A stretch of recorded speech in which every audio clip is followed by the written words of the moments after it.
അദ്ദേഹം ആദ്യം UDF സ്ഥാനാർത്ഥിക്ക് അൺകണ്ടീഷണലായിട്ടുള്ള പിന്തുണ പ്രഖ്യാപിക്കുക. ബാക്കി കാര്യങ്ങളൊക്കെ ചർച്ചയിലൂടെ പരിഹരിക്കും. അത് ആദ്യം ചെയ്യേണ്ടത് ഒരു അൺകണ്ടീഷണൽ സപ്പോർട്ട് UDF സ്ഥാനാർത്ഥിയായ നമ്മുടെ ആര്യാടൻ ഷൗക്കത്തിന് നൽകണം. അത് നൽകിക്കഴിഞ്ഞാൽ ബാക്കി എല്ലാ കാര്യങ്ങളെക്കുറിച്ചും സംസാരിച്ച് സെറ്റിൽ ചെയ്യാം. കാരണം പിണറായി വിജയനെതിരെ എല്ലാ ആയുധങ്ങളും എടുത്ത് പോരാടണം തന്നെയാണ് ഞങ്ങളുടെയൊക്കെ തീരുമാനം. ഇവിടെ ഇതുവരെ എടുത്തിട്ടുള്ള എല്ലാ തീരുമാനങ്ങളും സംസ്ഥാന നേതൃത്വം കൂട്ടായിട്ട് എടുത്തിട്ടുള്ള തീരുമാനമാണ്. അൻവറിനെ സഹകരിപ്പിക്കാൻ തന്നെ മുമ്പ് UDF തീരുമാനിച്ചതാണ്. ആ കാര്യത്തിൽ കേന്ദ്രത്തിൻ്റെ ഒരു പെർമിഷന് വേണ്ടിയിട്ടാണ് കാത്തു നിന്നത്. അപ്പോൾ ആദ്യം അദ്ദേഹം പിന്തുണ പ്രഖ്യാപിച്ചു കഴിഞ്ഞാൽ ബാക്കി എല്ലാ കാര്യങ്ങളും ചർച്ചയിലൂടെ പരിഹരിക്കാം. UDFനെ സഹായിച്ചാൽ ഒരിക്കലും UDF കൈവിടില്ല. ഞങ്ങൾക്ക് LDFൻ്റെ രീതിയല്ല UDFനുള്ളത്. സഹായിക്കുന്നവരെ ഞങ്ങൾ തിരിച്ചും സഹായിക്കാറുണ്ട്. അതുകൊണ്ട് ആദ്യം അദ്ദേഹം പിന്തുണ പ്രഖ്യാപിച്ചതിന് ശേഷം ബാക്കി കാര്യങ്ങളൊക്കെ ചർച്ചയിലൂടെ പരിഹരിക്കാം. അസോസിയേറ്റ് അംഗത്വം പ്രഖ്യാപിക്കാനുള്ള തടസ്സം അദ്ദേഹം പരസ്യമായി പിന്തുണ പ്രഖ്യാപിക്കാത്തതാണോ? അത് അദ്ദേഹം പ്രഖ്യാപിച്ചു കഴിഞ്ഞാൽ എന്ത് വന്നാലും ശരി ബാക്കി കാര്യങ്ങളെക്കുറിച്ച് ചർച്ച ചെയ്ത് തീരുമാനം എടുക്കാം. പക്ഷെ ആദ്യം പിന്തുണ പ്രഖ്യാപിക്കണം, അവിടെ കണ്ടീഷൻ വയ്ക്കരുത്. അത് മാത്രം. ഇപ്പോൾ ഇലക്ഷൻ ഇപ്പോഴല്ലേ പ്രഖ്യാപിച്ചിട്ടുള്ളൂ.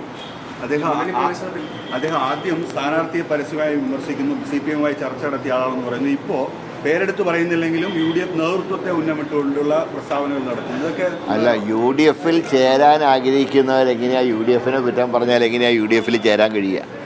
അപ്പോൾ അതാണ് പറഞ്ഞത്. ആദ്യം അദ്ദേഹത്തിൻ്റെ നിലപാട് പിണറായിസത്തിനെതിരാണെങ്കിൽ UDFനെ സഹായിക്കലേ മാർഗമുള്ളൂ. അല്ലാതെ അദ്ദേഹം ഒറ്റയ്ക്ക് നിൽക്കുകയോ മറ്റോ ചെയ്ത് കഴിഞ്ഞാൽ പിണറായിസത്തിനെ സഹായിക്കുകയോ? അപ്പോൾ പിണറായിക്ക് കൂടുതൽ ഊർജ്ജം വരികയല്ലേ ഉള്ളൂ.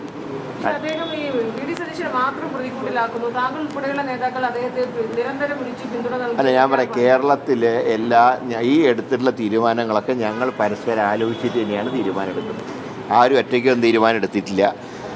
കോൺഗ്രസ്സിൽ ഇപ്പോൾ കൂട്ടായിട്ടുള്ള ചർച്ചയിലൂടെയാണ് നിലമ്പൂർ ഇലക്ഷൻ്റെ എല്ലാ കാര്യങ്ങളും. കാരണം പാലക്കാട് ഇലക്ഷൻ്റെ സമയത്ത് ഉണ്ടായൊരു ഗ്യാപ്പ് ഉണ്ടാവരുത് എന്നുള്ള ഒരു മുൻകൂട്ടി തന്നെ ഞങ്ങൾ തീരുമാനിച്ചതിൻ്റെ അടിസ്ഥാനത്തിലാണ് എല്ലാ കാര്യങ്ങളെക്കുറിച്ച് ആലോചിച്ചത്. അപ്പോൾ അതുകൊണ്ട് തീർച്ചയായിട്ടും അൻവറിനെ സഹകരിപ്പിക്കും. അൻവർ ഈ ഒരു പ്രഖ്യാപനം നടത്തി കഴിഞ്ഞാൽ ബാക്കി എല്ലാ കാര്യങ്ങളിലും അൻവറെ കൂടെ നിർത്തിക്കൊണ്ട് തന്നെ UDF മുന്നോട്ട് പോകും.